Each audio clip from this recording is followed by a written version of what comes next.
there has been a significant escalation of tensions between India and Pakistan, including the measures which the Minister has outlined. India and Pakistan have engaged in large-scale military hostilities in the past in this region, and there is a real risk that the nation could revert to military conflict again. So what can the UK do to encourage the de-escalation of tensions whilst ensuring the eradication of the terrorist organisations and their networks, support networks, wherever they exist?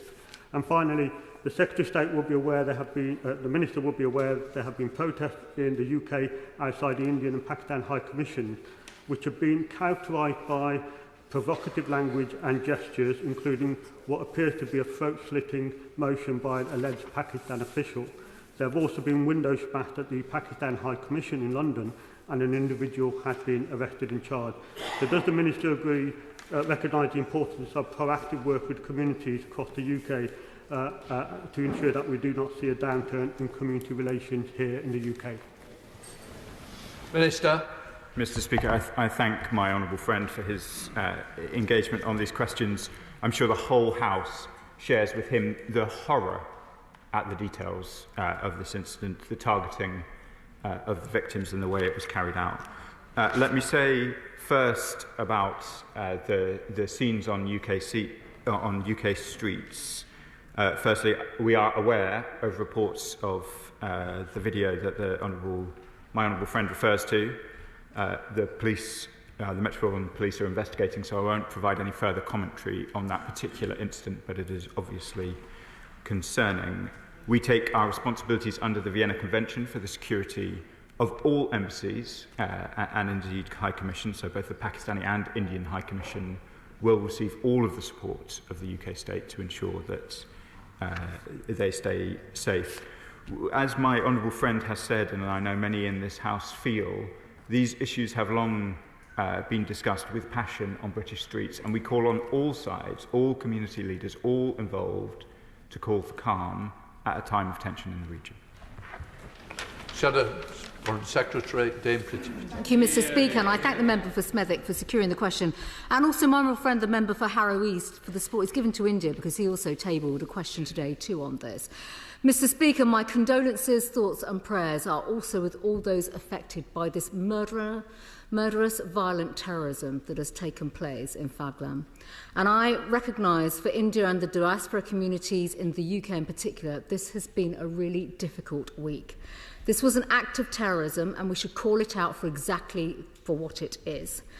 And it is part of a long-standing pattern of attacks on civilians, visitors to the region and also minority communities. And the UK must always stand with our friends during times of this nature. We have a series of long-standing security and counter-terrorism partnerships with India going back to the New Delhi Declaration in 2002 and the India-UK Strategic Partnership in 2016, the Comprehensive Strategic Partnership announced in 2022 and the UK-India 2030 roadmap agreed under the last government. So under that, security issues have been absolutely watertight, which is why we must be always in lockstep with our friends in India. So can the Minister tell us what information the UK government has on those responsible for carrying out these terrorist attacks? Does the government believe that LeT-Hamas, the terrorist group prescribed in the UK, bears responsibility? Is the government aware of any cross-border links to Pakistan of the perpetrators of this terrorist act? And given that attacks seem to take place at the same time when high-profile US politicians visit India, this is not the first time, has the government got a view on whether this is a coincidence, or does it demonstrate a pattern of targeted and deliberately timed attacks? We know the Prime Minister spoke to Prime Minister Narendra Modi last week, but has the UK provided any specific support in response to this terror attack and taken any practical steps to assist our friends in India? Mr. Speaker, has the government undertaken an assessment of the security implications of this attack on the UK? If LeT-Hamas or a front linked to them are responsible, then there are disturbing reports emerging that this terrorist group may have had engagement with Hamas. Has the government made assessment of the relationship between groups causing terror and destabilisation in Kashmir and those pursuing violence and terrorism that threaten our interests and global peace and security? Can the Minister give an update on the actions being taken to prevent tensions from escalating to communities in the UK, including protections of the High Commission, which has already been mentioned? And will the UK leverage its influence in easing tensions between India and Pakistan? Minister. Thank you, Mr. Speaker. I thank the Right Honourable Lady for her questions. India is a friend to the UK, and we have been clear in the depth of our friendship in our response to this incident. She wouldn't expect me to comment in detail on intelligence and security matters in relation to this attack, but I can assure her that we are looking very closely. And she's right, terrorism, wherever it is found in the UK, is a threat to global peace and security. I won't comment further on this dispatch box on links between some of the groups that she mentioned, but I can assure her that our security agencies take these matters very, very seriously, as she would expect. She asks important questions about the Indian High Commission. As I said in my earlier answer, we will offer our full support. They have 24/7 enhanced protection outside the High Commission, and it will be a top priority for the government to ensure that no harm comes to any Indian diplomats or indeed any other diplomats here in the UK. We are playing our role to try and ensure that the tensions do not escalate. We are, many of us in this House are familiar with the tense and storied history between the two countries. We are friends to them both, and we do not want to see uncontrolled escalation in tensions. Calder. Thank you, Mr. Speaker. And can I pay my respects to those who have lost loved ones in the horrific terrorist attack in India-administered Jammu Kashmir. My thoughts are with them at this devastating time. Many of my constituents have written to me about the escalation of hostilities here in the UK. So can the Minister say what conversations he's having with India and Pakistan counterparts to address this? Minister. Mr. Speaker, this escalation is unsettling for communities within the UK. Both British Pakistanis and British Indians are valued parts of our community, but we look to all community and faith leaders to spread a message that now is a time for coming together across religious and ethnic differences, not to play out the tensions between two states on the streets of the UK, and we will continue to make that message. Liberal Democrat spokesperson. Thank you, Mr. Speaker. Let me start by associating myself with the comments already made, reflecting on the grief of the communities torn apart last week. Tuesday's horrific murders were utterly devastating. Those responsible must face the full weight of the law.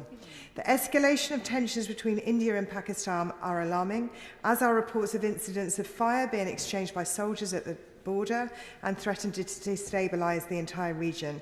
What's vital now is that leaders in both countries commit to an open dialogue and wider efforts to de-escalate. We hope this includes India committing to reinstate the Indus Waters Treaty, the suspension of which threatens water access for Pakistanis, and Pakistan reopening the airspace to Indian-owned airlines. The UK must engage with both governments and encourage a return to dialogue and a retreat from retaliatory action, ensuring that decisions taken in the wake of Tuesday's horrific attack do not endanger more lives. So can the Minister confirm what conversations he has had with officials in New Delhi on reinstating the Indus Waters Treaty and with officials in Islamabad on reopening its airspace?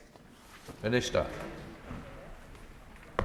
Mr. Speaker, it is vital that effective channels of engagement to safeguard stability in the region exist, and we're encouraging both parties to that effect. There has been a lot of speculation about the diplomatic measures that have been announced so far. As we understand it, international agreements are in abeyance rather than being rescinded. And of course, in the long term, the proper functioning of water management in the Indus water catchment area is absolutely vital for both sides of the line.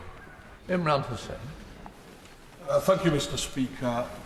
The whole House is united in its condemnation of the horrific attack killing 26 people in Pahalgam, Kashmir, which has been rightly condemned by all in the region, and we must now see a full and independent investigation where those responsible are brought to justice. Mr. Speaker, the response by the Indian government has been somewhat concerning, with the unilateral action taken to revoke the Indus Waters Treaty risking the lives and livelihoods of millions in Pakistan. We are now also hearing reports of crackdowns in Kashmir, 1,500 people rounded up by police and bulldozer tactics on households. Hardline groups have issued statements promising reprisal attacks, death threats and action against every Muslim in India. Mr. Speaker, Kashmir continues to be a flashpoint between the two nuclear neighbours. So does the Minister agree with me that the international community must now seriously focus on de-escalation and long-term peace in the region? And can he also set out what the government is doing to ensure that Kashmiris do not face further persecution or oppression? Minister. Mr. Speaker, this is clearly a time of heightened tensions which inevitably invites concern both in the region and here in the UK. We are, as I said, engaged with both states in order to try and find the most effective way that both this terrible incident can be prevented from ever repeating, but also to ensure continued stability in the region. Thank you, Mr. Speaker. And I asked for a statement this week on this particular issue at Business Questions last week. So I'm grateful to you for making sure that there is a statement through an urgent question. The reality of this terrorist attack, which was well organised, well coordinated, was, despite the Minister's words, these 26 men who were murdered systematically by being shot in the head were either Hindu or Christian. And there was a deliberate Islamist attack on those tourists who are just going about their business in a peaceful manner. These terrorists were well equipped, they were well coordinated. And the sad reality is this: whilst the government may give expressions of condolences and support for the people of India, the fact remains that the terrorist bases that exist along the line of control in the illegal part of Kashmir, illegally occupied by Pakistan, still continue to operate across that line of control. So will the government now commit to full support for India in apprehending the terrorists responsible and bringing the backers of those terrorists to justice as well, and take all steps to support the erosion and elimination of terrorism in Jammu and Kashmir? Minister. Mr. Speaker, the honourable member has come to have an argument, but I'm not sure which part of the statement he didn't like. We should not, until the investigation is concluded, we should not speculate on the nature of the attack. I will tell the honourable gentleman we will do everything that we can to ensure that those who committed this horrific attack are brought to justice, and India will have our support in that. Uma Kumar. Thank you, Mr. Speaker. I share the comments made in this House, horrified by this terrorist attack, and my thoughts are with the families and the victims and those in India. We've seen some really worrying scenes play out in London, as the my honourable member for Smethwick mentioned. We cannot let this escalate onto UK shores. All of us bear responsibility to help de-escalate tensions. What steps is the UK taking to support international bodies, especially the United Nations, on its calls for de-escalation in tensions? Minister. Mr. Speaker, as I said, we've spoken at the at senior levels to both states, and we have made clear the importance of maintaining stability in the region at this time. Abdul Hussain. Thank you, Mr. Speaker. I'd like to echo the words of condemnation over the horrific terror attacks in Pahalgam, taking the lives of 26 innocent tourists, and I express my heartfelt condolences to all those that have been affected. Mr. Speaker, the rapid escalation of events following this tragedy have been deeply worrying. India's unfounded claims against Pakistan is a dangerous and irresponsible reaction to the tragedy suffered in Kashmir. The unilateral and illegal decision to suspend the Indus Water Treaty threatens to cut the lifeline of 200 million people in Pakistan, and it cannot stand. Mr. Speaker, I ask the Minister to join me in expressing concern over the knife-edge position these two nations are at, and express a call for an adherence to the guidance set under international bodies of law, as well as a plea for the calming of the situation, which, if exacerbated, will have severe consequences spreading much further than that region alone. Minister. Mr. Speaker, I think I've set out our views on the importance of stability in the region already this afternoon, and I agree with the Honourable Member that it will be critical for all actors and international partners to ensure the long-term sustainability of the Indus River system. Bill Brettle. Thanks, Mr. Speaker, and I welcome the statement from the Minister today. In light of the awful terror attack in Indian-administered Kashmir, what work is the government undertaking to consult the Kashmiri diaspora here in the UK and identify their concerns? Minister. I thank my honourable friend for the question. Both the British Foreign Office and other parts of the UK government engage regularly with the British Kashmiri community, which are an important part of so many communities across the UK, and will continue to do so. Julia. I'm sure the government recognises that the strategic aim of this sort of terrorist atrocity is to provoke indiscriminate retaliation and undermine peaceful relations between neighbouring countries between which there may be some history of hostility. So will he impress on the Indian government the necessity of focusing on the actual perpetrators and not the wider community? And will he impress on the Pakistani government the importance in good faith of tracking down those responsible? Minister. Mr. Speaker, I thank the honourable gentleman for his question. Too much in the region I am responsible for, and indeed in this country we've seen terrorist attacks aimed in exactly the way the honourable gentleman describes, designed to try and provoke tension, intercommunal hostility and a breakdown of law and order. And it is important in this area, as it is right across the world, that there is a proper law enforcement-led response based on a focus on the actual perpetrators, exactly as the gentleman. That's Shah. Thank you, Mr. Speaker. Can I first add my condolences and thoughts and prayers to all of those victims of this heinous terrorist attack in occupied Kashmir. Many of my constituents, I have a large diaspora of Kashmiri diaspora in my constituency of Bradford West, and many have reached out with deep concerns, following on from many have mentioned the Indus River Treaty. This is Pakistan has already been suffering from the effects of floods from years ago and not recovered from that. And in times of escalation and times of these troubles, it's in communities at large, be it India or Pakistan, that suffer. What message can the Minister give to my constituents to reassure them that the UK is doing all they can to de-escalate and bring things back to normal and bring those perpetrators to account? Minister. Thank you, Mr. Speaker. We are focused on holding perpetrators to account. I'm myself familiar with the acute natural disaster issues that face Pakistan. I was there myself in 2010 during the then disastrous floods, and I recognise the vital importance of the Indus River system, both to India and Pakistan, and its vital cooperation between the two states in order to manage that vital system. I would say there is a lot of speculation about what has been decided and what has been agreed. As we understand it, diplomatic treaties are being held in abeyance, and there is still space for a long-term answer to some of these questions. Luke Taylor. Thank you, Mr. Speaker. As an officer of the APPG with British Hindus and with a considerable Indian-Pakistani community, I was particularly shocked and saddened by the news of the horrific murder of 26 people last Tuesday. I've received many emails from constituents raising their concerns.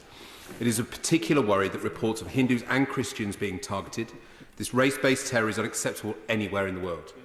Please, can the Minister confirm what steps they are taking to encourage both India and Pakistan to investigate these terrible crimes, but also to ensure lines of communication are kept open to avoid a further escalation in conflict? Minister. We are encouraging direct lines of communication, and we are, of course, encouraging all Pakistani assistance to the investigation of these horrific crimes. Thank you, Mr. Speaker. Can I also associate myself with the comments made by the Minister and other colleagues in this House of condemning this innocent killing of 26 people?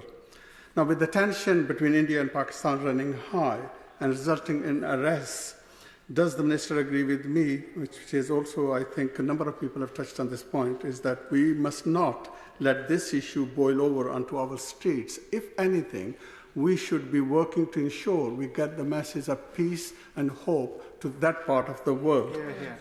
And in light of this tit-for-tat actions being taken by Pakistan and India, does the Minister further agree that we need to encourage an open, independent inquiry to establish the facts and ensure accountability and help restore calm?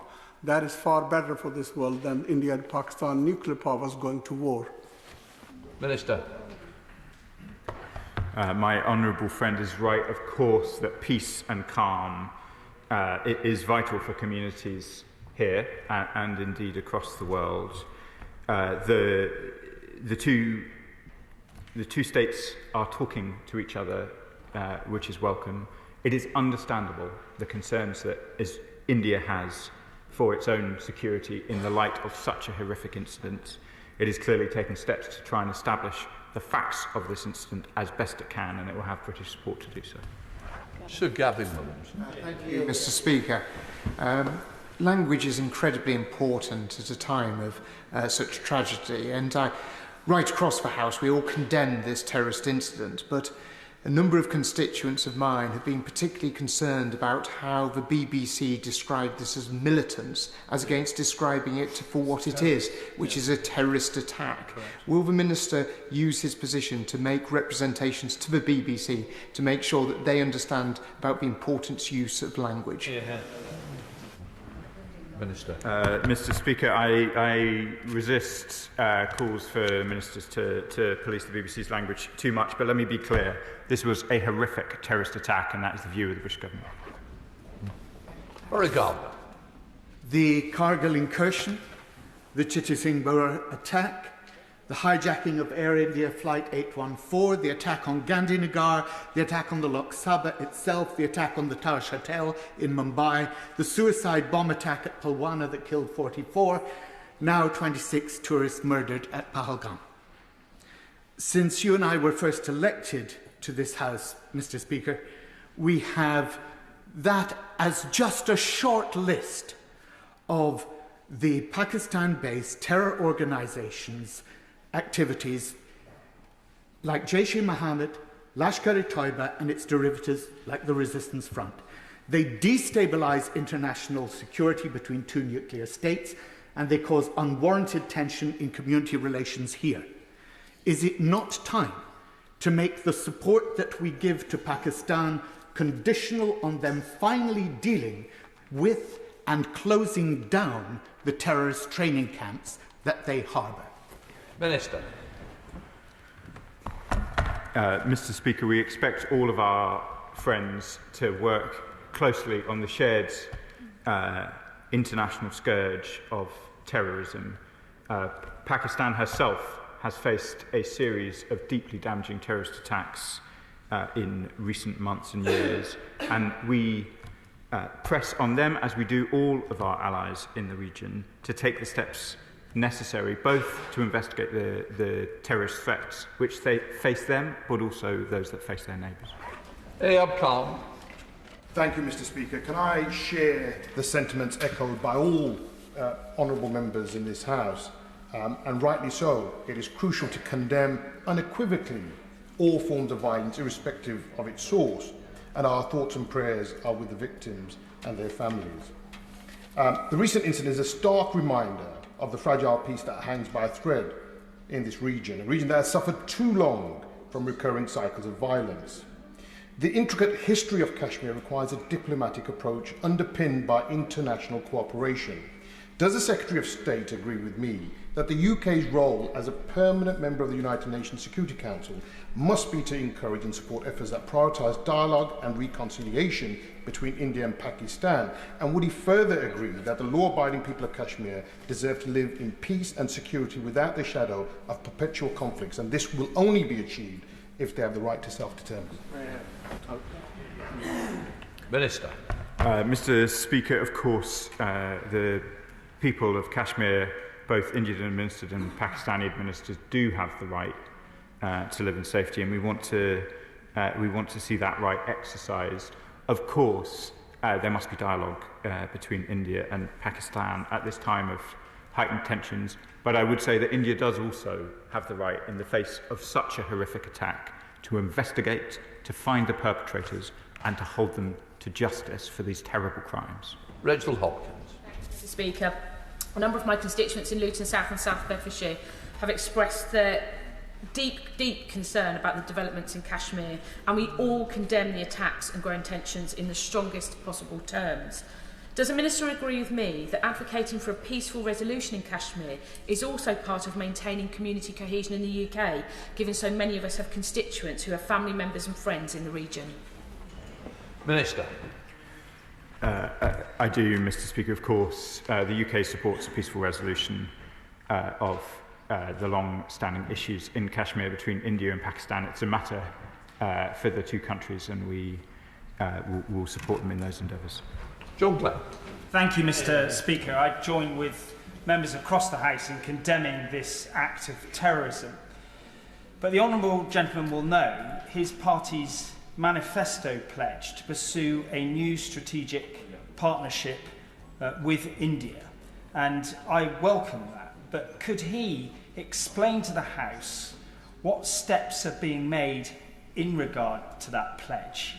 Because it will be by concerted diplomatic efforts, but it will also be by leadership from the dispatch box around recharacterising our commitment to India, that people will gain strength from this government's response. Minister. Thank you, Mr. Speaker. I'm grateful to the honourable gentleman to give me the opportunity to cast away any doubt that there might be. We stand with India in the face of this horrific attack. We have, at the very highest levels, been in direct contact with the Indian government. This is an absolutely atrocious incident, and they have our support in trying to bring those perpetrators to justice. I will leave it, if he will forgive me, I will leave it to the Minister responsible for India to provide an update to the House in slower time on the state of our relationship. It continues to grow from strength to strength. Mohammed Jassim. Speaker, in light of the recent tragic attack on civilians in Kashmir, which we all condemn, what step is the government taking to de-escalate tensions and to urge the governments of India and Pakistan to engage in a transparent and impartial investigation to establish facts, while also pushing for renewed diplomatic engagement to address all outstanding issues, including the core dispute of Kashmir, through meaningful dialogue and a commitment to peace that prioritises the lives and rights of all Kashmiris? Mr. Speaker, as I said earlier, we have been engaged with both governments. The long-standing position of the UK is that it is for India and Pakistan to find a lasting resolution to the situation in Kashmir. It must take into account the wishes of the Kashmiri people, and it's not for us to prescribe a solution. We will continue in those efforts. Senator Brown. Thank you, Mr. Speaker. The Minister has outlined that the government's been in communication with both India and Pakistan and the risk of escalation. I'm wondering if the Minister can tell the House if the Foreign Secretary has been in communication with any other regional powers. I'm thinking specifically about China, about the situation and the risk of escalation. Minister. Mr. Speaker, honestly, I haven't spoken to the Foreign Secretary in the last 24 hours, so I'm not totally sure, but I'll write to the member and let him know. Debbie Evan. Thank you, Mr. Speaker. And I'd also like to associate myself with the remarks about the condolences for the innocent families that have become victims themselves of this appalling attack. It's important that there is an evidence-based investigation, and I do hope that, from what the Minister has said, Pakistan is assisting India in this, in identifying the perpetrators and ensure that they are brought to justice. Tensions are certainly high, both within India but also Pakistan. I appreciate the Minister's remarks as far as the assistance that is being provided at the moment, but can this be used as an opportunity to also look at the longer term issues that Kashmir has faced for decades?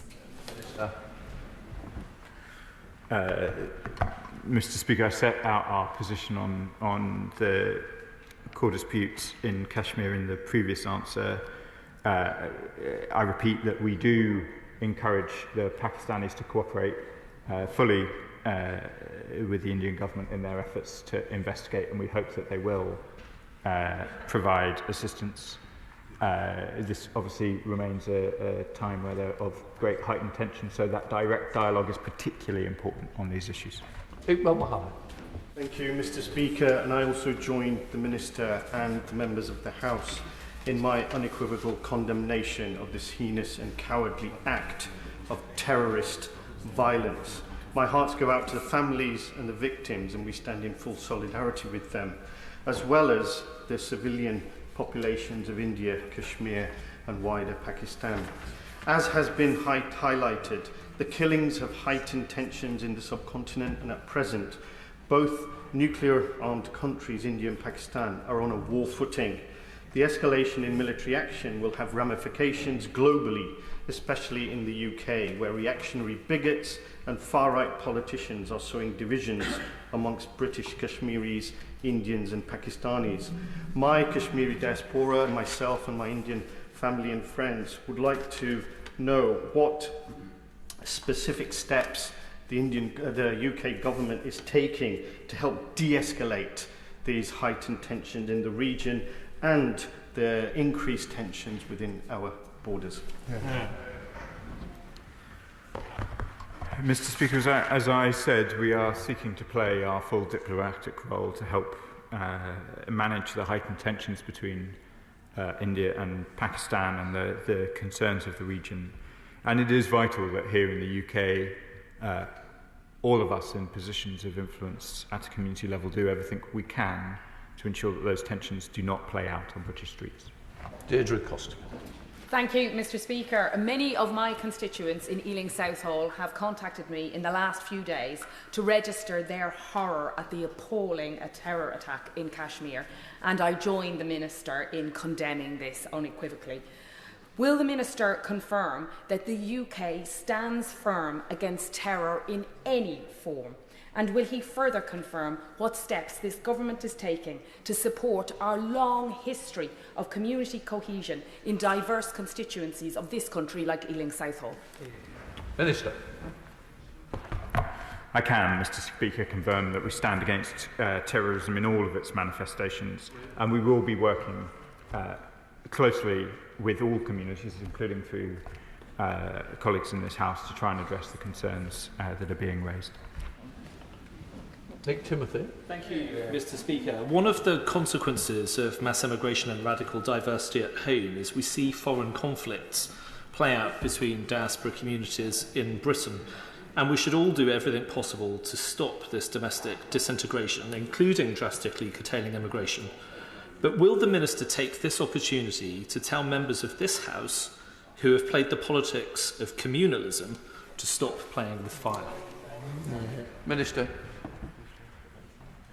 I think the Honourable Gentleman's question is, will I condemn the existence of British Indian and British Pakistani communities? No, I won't.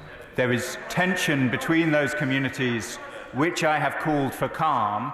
If he is asking me whether I think there has been too much immigration over the last 14 years, yes, indeed. I'm very welcome to take guidance from Mr. Speaker on what your question was. Just Southwell. Thank you, Mr. Speaker. And can I thank the Minister for making this statement? And I'd also like to associate myself in the condemnation of this horrific and cowardly attack on innocent people. Ilford South is home to a large diaspora of Indian and Pakistani descent. Following the horrific murder of these 26 tourists, their only crime was being in the wrong place at the wrong time when the terrorists orchestrated their heinous attack. India points the finger at Pakistan, and Pakistan denies any involvement. Both are nuclear powers. What steps is the government taking to de-escalate this particular situation? Minister. Mr. Speaker, as I've said, we've been engaged with both states extensively over the last few days, and we're taking all steps that we can in order to ensure that heightened tensions do not cause the risks of uncontrolled escalation. Jones. Thank you very much, Mr. Speaker. Many constituents in my constituency of Wokingham have been hit hard by the recent massacre in Kashmir. The perpetrators of the massacre must face the full face of the law. An open dialogue between India and Pakistan is now vital to avoid an escalation of tensions over Kashmir. How is the government working to support efforts of de-escalation and prevent cross-border exchanges from escalating into a full-blown conflict? Minister. I thank the honourable gentleman for his important question. We will continue to work with both states on the issues that he outlines in the way that I've described over the course of the afternoon. Stella, please. Thank you, Mr. Speaker. It is our common humanity that unites many of us in this House in our condemnation of a terrorist act and our condolences to the families affected, whether they have community links to this country or not. And I hear what the Minister says, and I support entirely his call for an investigation. Many of us do. What is troubling my British constituents who have family in the Kashmir region are the words of the Indian Defence Minister, who said that there would be a strong response in the coming days. Now, in previous crisis moments, we've had missile strikes, indeed, we've had airstrikes and special forces action from the Indian government. And we have seen an explosion in the last couple of days in anti-Muslim attacks in India as well. So what words of reassurance can the Minister offer my British constituents concerned about human rights around the world, concerned about family members, that this government will always speak up for innocent civilians wherever they may live and wherever they may find friends? Minister. My honourable friend makes important points. We do, of course, stand for human rights around the world. We will continue to work to try and address heightened tensions between India and Pakistan, and we will want to avoid a dangerous spiral of escalation in the region. Joshua Reynolds. Speaker, it's incumbent on us as an international community to engage with leaders on both sides. So can I ask the Minister specifically what he and the UK government have done so far to promote and ensure that an open dialogue stays open?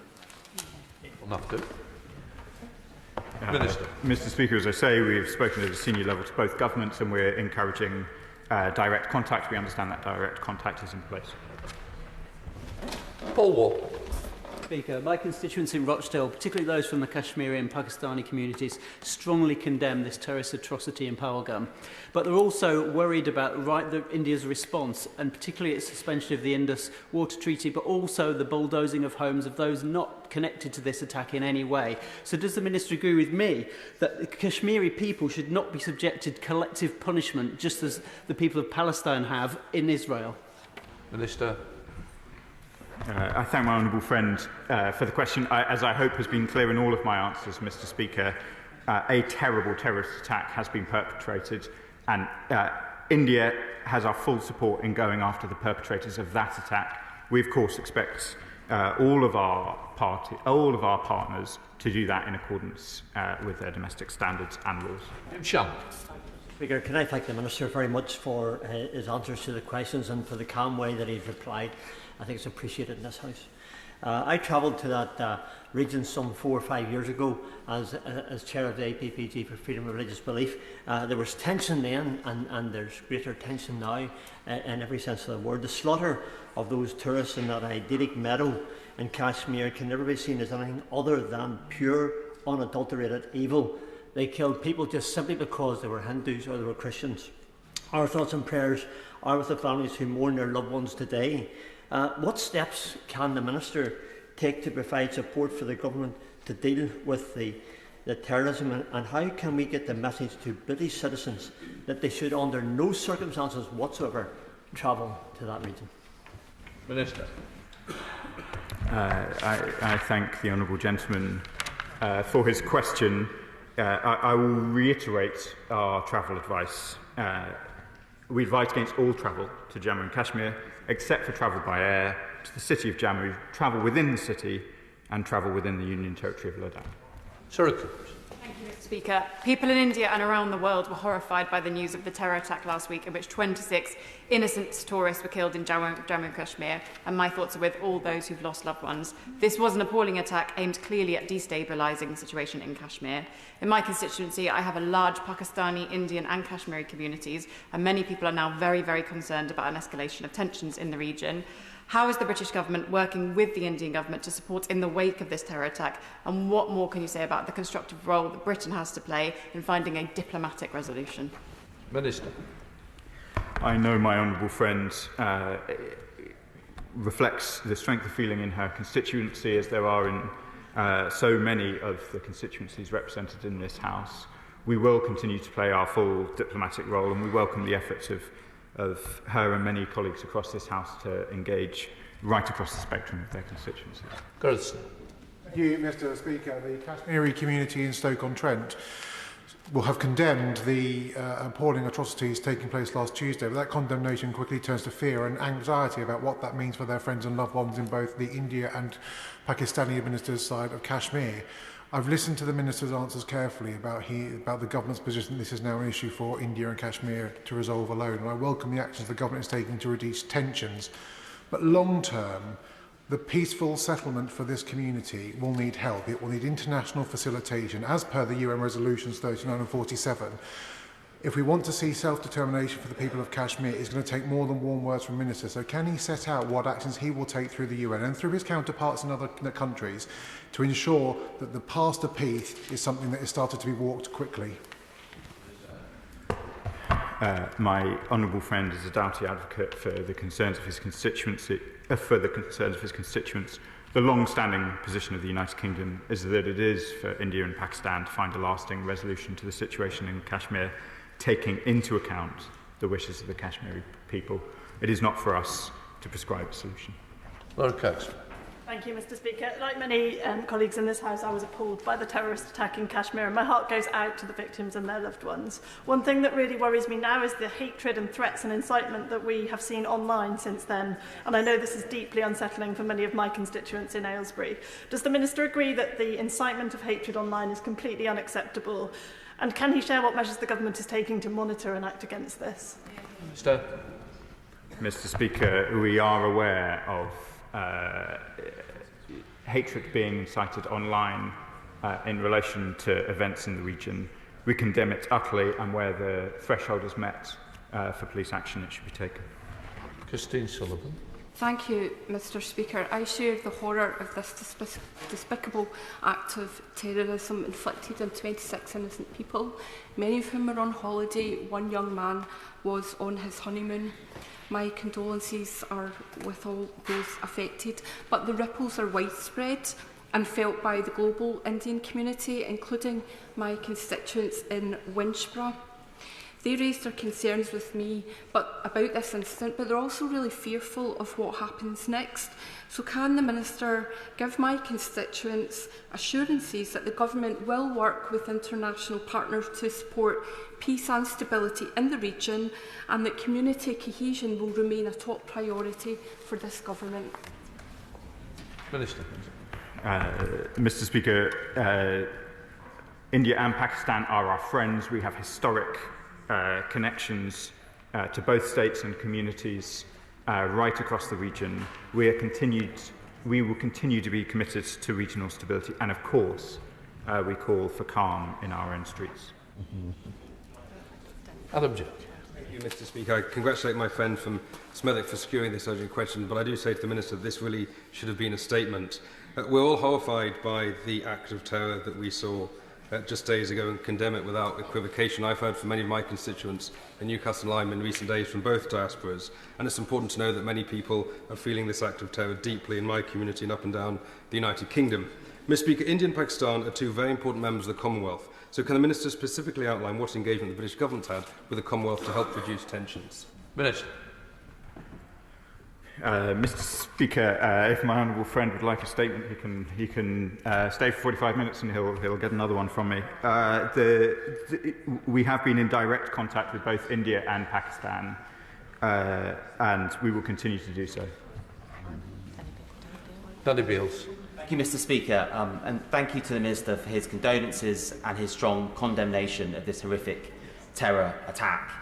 I've been contacted, Mr. Speaker, by hundreds of families in my constituency over recent days who've been horrified about these events, and it's clear that the awful terror attack in Kashmir has sent shockwaves through the British Indian community and the global Hindu community more broadly. Overwhelmingly, Mr. Speaker, they speak of needing justice, and understandably so.